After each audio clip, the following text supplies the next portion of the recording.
Hi mga bes! Samantha here! Hanap mo ba ang mala fairy tale setting na garden? With mini zoo, filled with flowers, gigantic floral displays, playground, candyland, cafe, at marami pang iba. Sugod na sa The Garden Ciudad de Victoria ng Philippine Arena sa Bukawi, Bulacan. Sobrang nakaka-relax dito.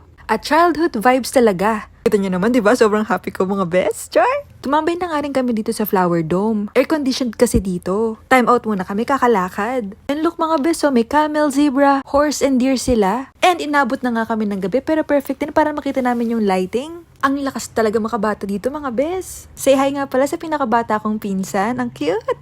And nakipaglaro na nga rin ako sa isa ko pang pinsan, si Kuya Rap Rap. Ayun na nga, nahuli ko rin siya kasi bibilis na lang tumakbo. And sobrang ganda talaga ng ambience dito. Amazing yung mga flowers kasi imported pa sila from Dubai and Italy. Kita niyo naman, sobrang enjoy kami ng kapatid ko, si Sean. Hi, ang sarap talaga maging bata ulit. Char!